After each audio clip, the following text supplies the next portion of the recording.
Sold by Tuesday here. There is an ad with some dude named Jullien Gordon or Jullien, I think it's Jullien Gordon, founder of Multifamily Movement. He's recording in the hood when a white guy rides his bike past him. And he points out or points at him, talking about how people like that guy moving and cause gentrification, or at least something along those lines. Gentrification, I'm sure you've heard the word, but gentrification is when you have people with higher incomes moving into a ghetto or urban neighborhood.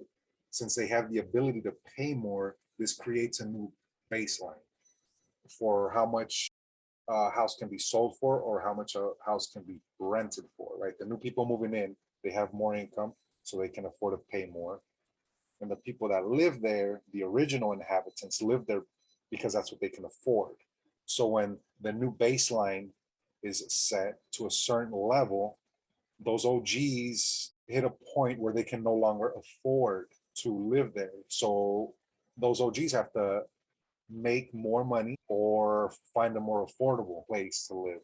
And I know that sounds bad, but there's more to it. What also happens is that you get new businesses to serve the new money. So instead of having Little Caesars, you might get a pizza place with a legit wood-fired oven. For example, when you bite into a Little Caesars pizza, you feel like you're eating a lot of bread. It tastes good, but when you bite like a Neapolitan, real thin, real light, like a legit Neapolitan that's cooked in a wood-fired oven, you get a crunch, but it's a very like a soft crunch with a giant air bubble in the crust. You're not getting a mouthful of bread that turns into this mushy mess in your mouth. What you get instead is a very balanced experience where you taste all the ingredients. And if you've ever ordered a thin crust from like Papa John's and like a well done thin crust, I usually get well done because it makes the those types of pizzas, it elevates them just a little bit. They taste a little bit better when you get them well done. But when you get like a thin crust, well done at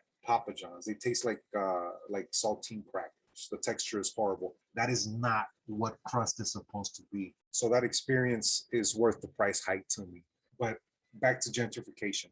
Another thing I want to point out, I grew up in the hood. I got bikes stolen. I got toys stolen. And not like my toy was left outside. Move. Hold on. We outside!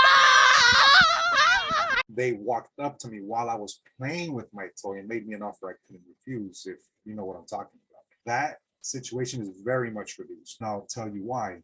When a neighborhood's value goes up, there's more money moving, and that financial prosperity needs to be protected. So you get more law enforcement, you get more money for schools, you get more money maybe to keep the area clean, right? You start seeing people riding their bikes, it's safer. That might encourage you to ride your bike, and then you get in shape. You see how it just grows and it gets better, and then the people that run the city, they want to keep that prosperity, they want to keep that elevation, that value, so they're going to protect that with all these different things. They're going to make it a better place, right? The new businesses, the money's moving, the more taxes are getting paid, all of this stuff is it's a good thing. So how do you take advantage of gentrification? And don't let it take advantage of you. Simply own your home.